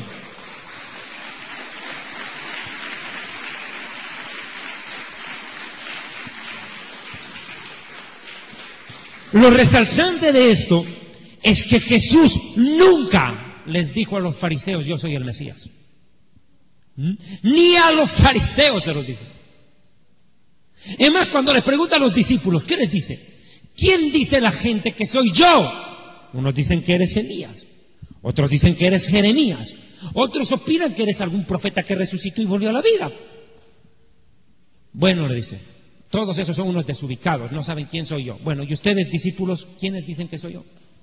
Y Pedro le dice, tú eres el Mesías, el Hijo de Dios. No lo dijo Jesús, lo dijo Pedro. Cuando lo agarran los fariseos a Jesús y lo llevan ante el Sanedrín, a la corte de justicia, y lo interrogan a Jesús, ¿qué le dice el Cohen Gadol, el sumo sacerdote?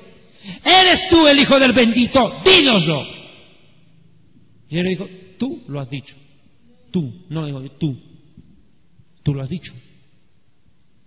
Cuando está en la fiesta de Hanukkah, en la fiesta de las luces, ¿qué pasó?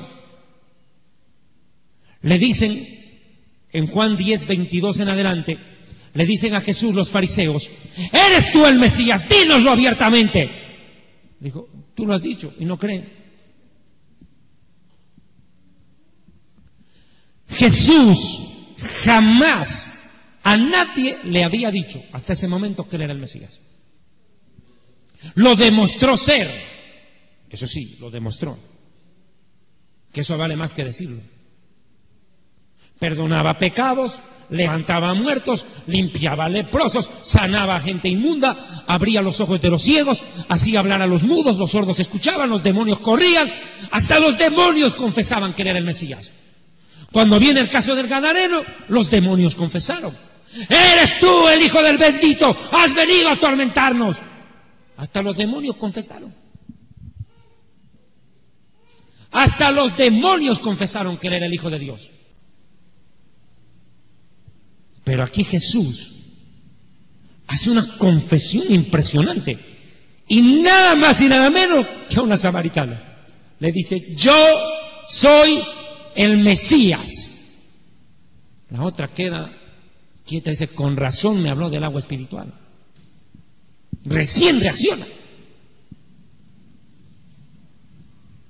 Entonces en eso llegan los discípulos y se maravillaron al verlo hablar con una mujer.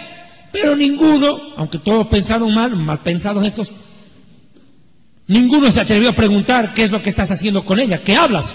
La miraron todo raro a la mujer. Con la mirada le hicieron escapar. Dijo, estos señores, ¿quiénes serán? Mejor me largo. La mujer agarró su cántaro y ¡corra! Se fue a la ciudad y dijo a los hombres, oigan, vengan y vean a un hombre que me ha dicho todo cuanto yo hice. ¿No será este el Mesías? Y le siembra la duda a los samaritanos. Inteligente la mujer. Alborotó a toda la ciudad. Y les dijo, oigan, les dijo, me acabo de encontrar con un hombre que me dijo todo lo que yo hice en la vida. Y ustedes me conocen. ¿No será este el Mesías? ¿Qué hicieron los otros? Entonces salieron de la ciudad y vinieron a él. Entre tanto los discípulos le dijeron, come, Señor, come. Y él le dijo, yo no quiero una McDonald's, mijito. Tengo una comida más importante que comer y ustedes no la entienden. Y mi comida es que yo haga la voluntad del Padre. ¿Y qué hizo? Predicó en Samaria. Verso 39, y muchos de los samaritanos de aquella ciudad creyeron en él por la palabra de la mujer que daba testimonio diciendo, él me dijo todo lo que yo hice. Entonces vinieron los samaritanos y le rogaron que se quedara con ellos y se quedó allí 2 días. Y muchos creyeron ya no por la palabra de la mujer, sino por la palabra de él. Y le dicen a la mujer en el 42, y ya no creemos solamente por tu dicho, porque nosotros mismos hemos oído y sabemos verdaderamente que este es el Salvador del mundo, el Mesías. ¡Qué tremendo! ¡Qué tremendo!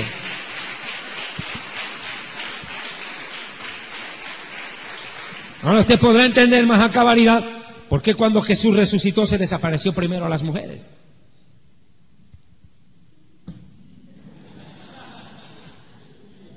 Con ese noticiario, ¿qué uno va a enterarse de la noticia? La noticia corrió. Usted quiere publicar una cosa, dígale a una suegra y más tarde usted en hablar que los otros van a enterarse. Lucas 7:36. ¿Lo encontraste? Esta era una mujer parecida a la samaritana. Llevaba un estilo de vida como parecido. Pero hay algo más que quiero decir de la samaritana, si me lo permite, por favor. Le había dicho Jesús a la samaritana, 5 maridos has tenido. El que ahora tienes no es tu marido. Hasta ahí, 6. El número perfecto de Dios es el 7. El mensaje es muy sencillo.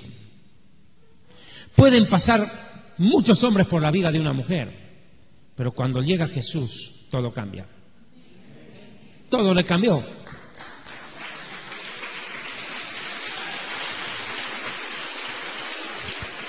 Seis pasaron.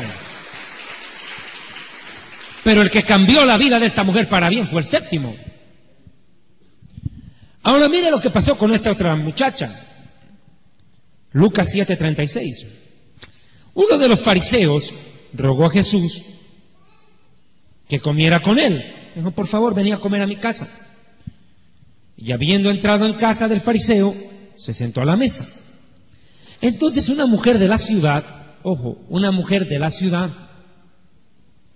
que era pecadora, o sea que era fornicaria, era prostituta, al saber que Jesús estaba a la mesa en casa del fariseo, trajo un frasco de alabastro con perfume. El alabastro es una piedra carísima. El alabastro es una piedra que se le importaba desde la India. Solo el frasco costaba un dineral. Imagínese el perfume que venía ahí dentro. En pocas palabras, ella agarró el perfume francés más caro que encontró. Esta no era una prostituta callejera. Esta era prostituta, pero de nivel alto. Ella se prostituía a un nivel de élite, con los gobernantes, con la gente de poder en la sociedad, para llevar lo que llevó de obsequio. Ella no era una prostituta callejera. Estaba rodeada con el nivel más alto de la sociedad, pero siendo una ramera. Al saber que Jesús estaba a la mesa en la casa del fariseo, trajo un frasco de alabastro con perfume, lo más caro, y estando detrás de él, a sus pies, llorando, comenzó a regar con lágrimas sus pies. Esta mujer dijo, yo ya no quiero esta vida, ya no soporto esta vida, yo quiero que mi vida cambie, ya no aguanto esta vida. Conozco a todos los hombres poderosos de esta ciudad y todos me usan, pero mi vida no cambia. Lo único que recibo de ellos es dinero, yo les doy placer, pero mi vida no vale nada. Yo no quiero seguir viviendo así. Yo quiero conocer un tipo de hombre que cambie mi vida para bien y que me ayude a ser feliz. Esta mujer tenía plata, tenía contacto con gente pública, con mucho poder e influencia, pero era una nadie, era una nada. Pues más claro, era una cualquiera. Llorando, comenzó a regar lágrimas, con lágrimas sus pies, y los enjugaba con sus cabellos, y besaba sus pies, y los ungía con perfume. La mujer estaba quebrantada, hecha pedazos, llorando de dolor por la vida que llevaba. Entonces el fariseo se da la vuelta y la queda mirando. Si este fuera profeta, escuche la frase, si este fuera profeta, conocería quién y qué clase de mujer es esta que lo está tocando, que es una fornicaria. Si este fuera profeta, sabía qué clase de mujerzuela es esta. Terrible. Y Jesús, que tenía un don del Espíritu Santo, en ese momento activo, pues son 9 dones, Jesús tenía los 9 dones trabajando, pero utiliza el don de ciencia. ¡Pah! ¿Qué es el don de ciencia? Es cuando el Espíritu Santo te revela lo que otro piensa, no lo que otro hace, es lo que está pensando. ¡Pah! Te revela. Reacciona Jesús y se da la vuelta. Eso no se llama telepatía, mi amigo. Telepatía es del diablo, don de ciencia es del Espíritu Santo. Pero lee Jesús el pensamiento del fariseo. Y Jesús se da la vuelta y lo mira. Simón, le dice. Y el otro reacciona. Sí, Señor, le dice. Mire usted, hipócrita. Di, maestro, le dice. Maestro, le dice, todavía cuando está pensando mal de él, dentro de sí. Le dijo, mira, le dijo, un acreedor tenía 2 deudores. Uno le debía 500 lempiras y el otro 50. Y no teniendo ellos con qué pagar, perdonó a ambos, al de 500 y al de 50 lempiras. Di pues, ¿cuál de ellos le amará más? Simón dijo, qué pregunta más fácil. Pienso que aquel a quien se le perdonó las 500 lempiras. Y le dijo Jesús al fariseo, rectamente has juzgado. Pues ahora aquí te va tu chocolate, toma tu tomate, pa, se la manda. ¿Ves a esta mujer? ¿Ves a esta mujer? Le dice. Sí, ella es la de los 500 lempiras. Yo te queda mirando. Entré en tu casa y no me diste agua para lavar mis pies, mas está regado mis pies con sus lágrimas y los he enjugado con sus cabellos. No me diste ni siquiera un beso de bienvenida en la mejilla, mas ella, desde que entré, no ha cesado de besar mis pies en una actitud de humillación, reconociendo quién soy yo y quién es ella y su condición. Por lo cual te digo, le dice, que sus muchos pecados, sus 500 lempiras, le son perdonados, porque amó mucho, mas aquel a quien que se le perdona poco, poco ama. Y a ella le dijo, mujer, tus pecados te son perdonados, eres absuelta de culpa por lo que has hecho. El fariseo queda todo confundido, queda en offside, fuera de juego. Digo, ¿qué pasó acá? Y no es que Dios perdone a unos más que a otros, sino que unos valoran más el perdón que los otros. Para alguien que debe 50 lempiras o para alguien que tiene una deuda de 500 lempiras y no tiene con qué pagar, los dos deberían mostrarse igual de agradecidos, porque para los dos les costaría la cabeza no tener con qué pagar la deuda. Pero claro, a la mujer se le perdonó un terrible pecado. Tus pecados te son perdonados. Entonces los que estaban juntamente sentados a la mesa comenzaron a decir entre sí, ¿quién es este? ¿Quién se cree este? Que también perdona pecados. ¿Quién se cree este? Y Jesús le dijo a la mujer, tu fe te ha salvado, ándate en paz. Siempre que Jesús se topó con una mujer, su vida cambió. Nunca la vida de esas mujeres fue la misma. Siempre hubo un antes y un después.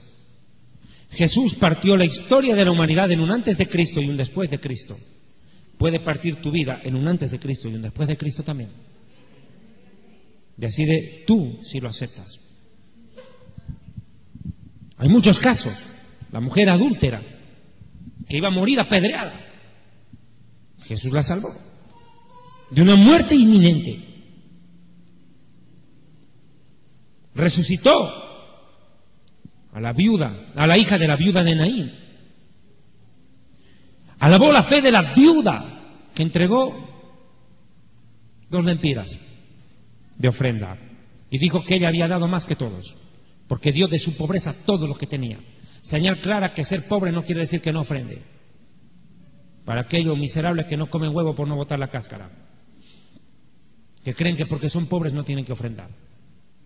Ella dio todo lo que tenía siendo muy pobre, y Jesús ponderó la fe de ella, y encima siendo viuda.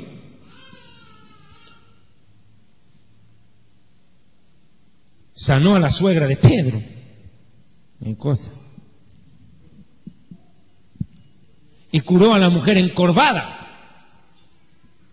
que no podía enderezarse, que prácticamente andaba gateando.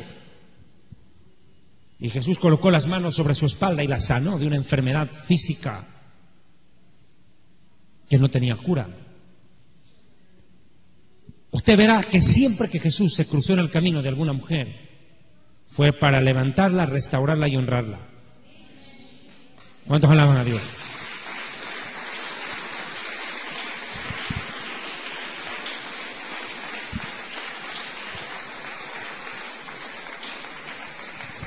Por eso, si tú como mujer en la vida has pasado momentos terribles en los cuales ves tu vida hecha pedazos, analiza algo más que te voy a decir para cerrar el mensaje. Esta mujer pecadora dice que tomó un vaso de alabastro que contenía un perfume, pero de los más exquisitos. Y esta mujer quebró el vaso de alabastro. Para quebrarlo tuvo que haber tenido fuerza o romper con algo. Lo que le agradó a Jesús no solamente fue la actitud de la mujer. Mi amigo, ese vaso de alabastro, le repito que el alabastro es una piedra carísima, es nuestro corazón. Ese corazón de piedra que tenemos tiene que ser quebrado. Mientras ese corazón de piedra no es quebrado, el perfume de un adorador jamás llegará al Señor. Jesús busca adoradores en espíritu y en verdad, pero esa adoración no llega a Jesús si primero el corazón de piedra, el corazón de alabastro no es quebrado. Tiene que ser quebrado.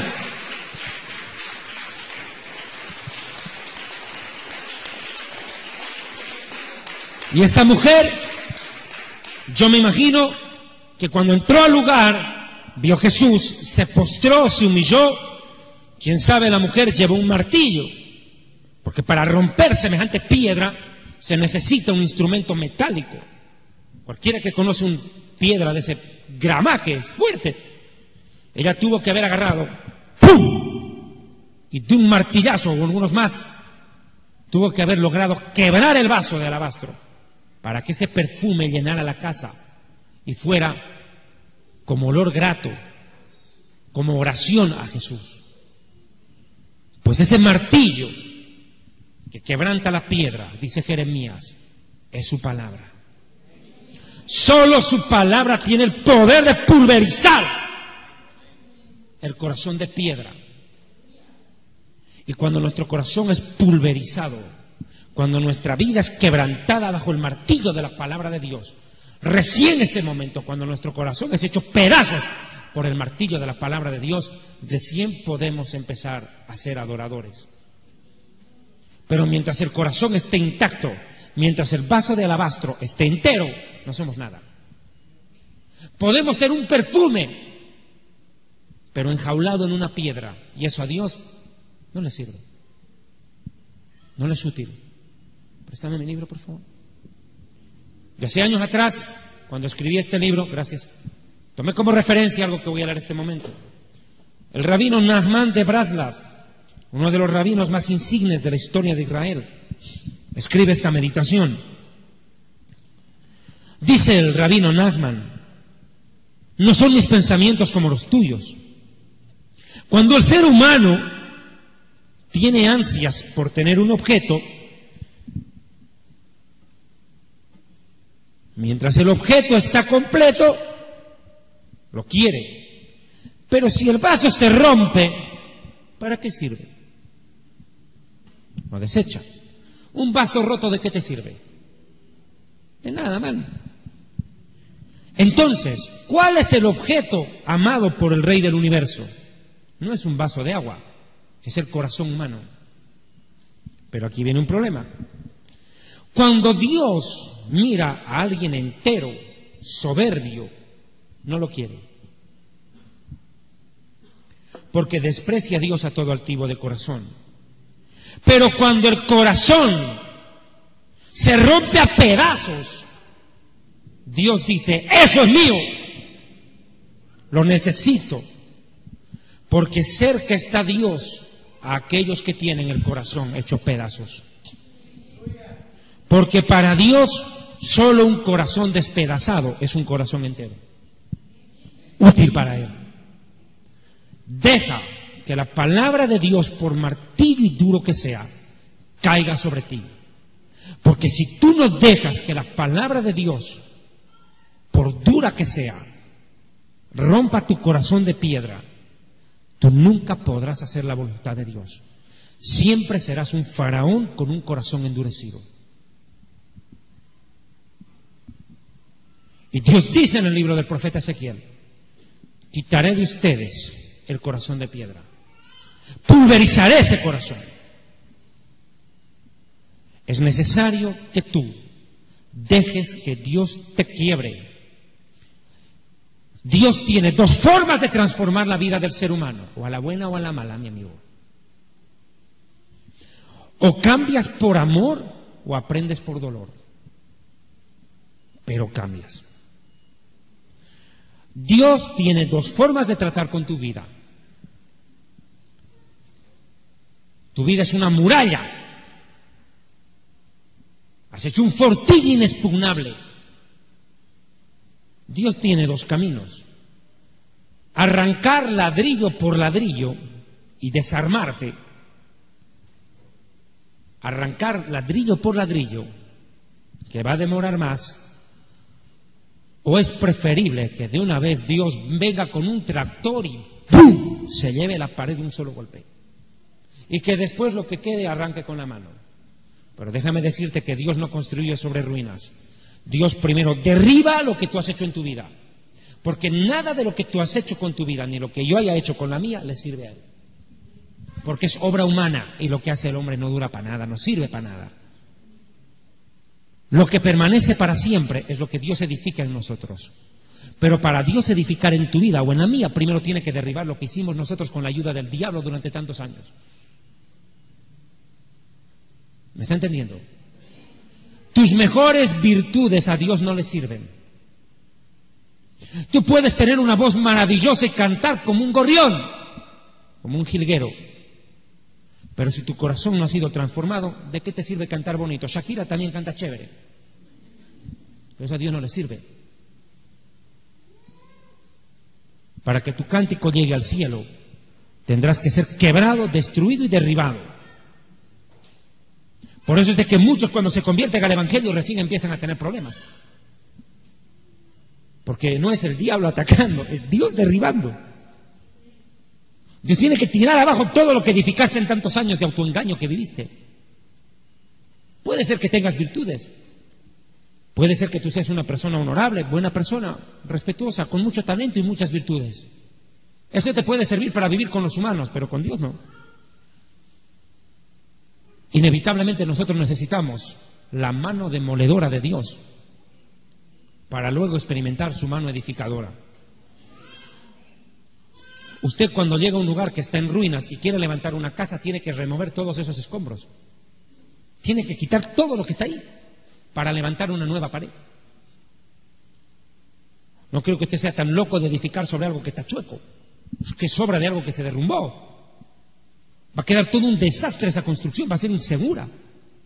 Usted necesita sacar hasta la última piedra de lo que hubo en ese lugar y empezar de cero y levantar de cero algo a su gusto, a su necesidad. Si usted hace eso cuando construye su casa, imagínese Dios cuando construye la iglesia. Y nosotros somos piedras vivas que Dios utiliza para construir su templo. Pero Dios no va a colocar una piedra no tallada, una piedra no trabajada por su mano. Usted tiene que dejar que su corazón de piedra, su vaso de alabastro, sea quebrado por el poder de Dios. Y Jesús les dijo a los discípulos: dura es esta palabra, ¿quién podrá soportarla? Y solo uno de ellos dijo: ¿a dónde iremos?